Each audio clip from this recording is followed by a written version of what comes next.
सब बढ़िया हो ना? मस्त पढ़ रहे हो ना? है? तो आज मेरा जन्मदिन है, मैं आप लोगों को एक बता रहा हूं, आप लोग हार्डवर्क तो कर रहे हो, लेकिन हार्डवर्क के साथ साथ आपको थोड़ा त्याग करना पड़ेगा। चीजों का देखो, सक्सेस के लिए त्याग जरूरी है। त्याग किस चीज का सर? आप कहीं टाइम खराब कर रहे हैं अपना, उसका तुरंत त्याग करिए जितना टाइम बचा है। आप लोग किसी की बात को सुनकर आसपास की बातों को पैनिक कर जाते हो, उन चीजों का त्याग करिए। आप किसी चीज से डिस्ट्रैक्ट हो रहे हैं, तुरंत उसका त्याग करें। ऐसी जो भी चीज आपके सिलेक्शन को बाधित करने वाली है, तो उनका 3-4 महीने के लिए त्याग कर दीजिए। बहुत ज्यादा नीट सेंट्रिक और फोकस होके पढ़िए। एग्जाम का एक क्राइटेरिया है, उसके ऊपर बहुत सारा टाइम लगाइए। जो एग्जाम में आने वाली चीजें हैं उन्हीं पर आप लोग बहुत सारी प्रैक्टिस करिए। उन्हीं को बार बार माइंड में आप रिकॉल करिए। आपके हर दिन यदि 300 नंबर आ रहे हैं, तो आप 350, 450, 500 तक बढ़ेंगे। और ज्यादा भी बढ़ सकते हैं। जिसके 400 के आसपास ही आ रहे हैं, स्टक कर रहे हैं, वो आराम से 500, 600, 650 तक जा सकता है। क्योंकि जो एग्जाम में आए वही पढ़ाया, वही पढ़ रहे हो, और बार बार उस पर फोकस कर रहे हो, माइंड में बार बार चीजों को रिकॉल कर रहे हो। बहुत अच्छे खुश रहोगे आप लोग। टेस्ट में भी अच्छे मार्क्स आएंगे आपके, और एग्जाम में भी अच्छे मार्क्स आएंगे। और फिर हाँ, यही तो कह रहा हूं, यदि 200 नंबर आ रहे हैं, 100 नंबर आ रहे हैं, मेरा कहना मानिए। मैंने एक वीडियो देखा कल। जो भी मैं बातें बताता हूं, मैं सच बताता हूं। जो अभी मेरी बात नहीं मान रहे हैं, नीट के सेंटर से निकलते ही कहेंगे यार वो मास्टर कितना लड़ता था कि नीट सेंट्रिक पढ़िए।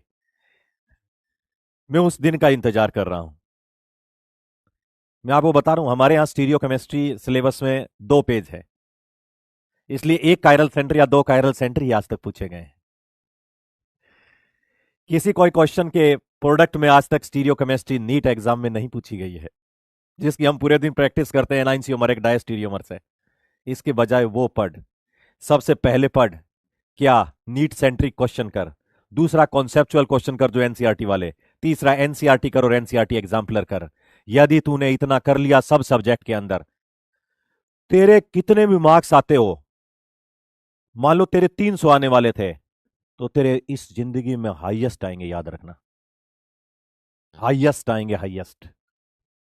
आज जन्मदिन के दिन बोल रहा हूं, और तू पूरा पासा पलट सकता है।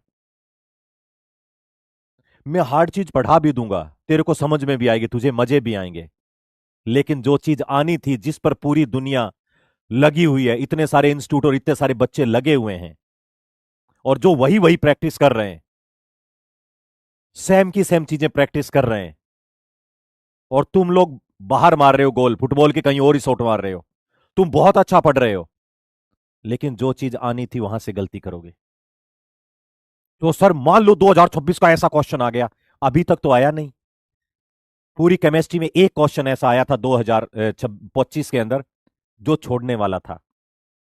पूरी केमिस्ट्री में। इससे पहले 2015-16 में आए थे। 2 क्वेश्चन, एक क्वेश्चन आउट ऑफ सिलेबस आया था, या 2 क्वेश्चन मान लो आउट ऑफ सिलेबस आया था, जो पूरी दुनिया छोड़ के आई थी। फिजिक्स में 4 से 5 क्वेश्चन इस बार बहुत टफ है, आपने देखा होगा। 5-6 मान लो, 7 मान लो, 525 नंबर को टॉप गई है। सेलेक्ट कौन हुए? जिन्होंने नीट सेंट्रिक पढ़ा था और वो क्वेश्चन छोड़ भी दिया। तो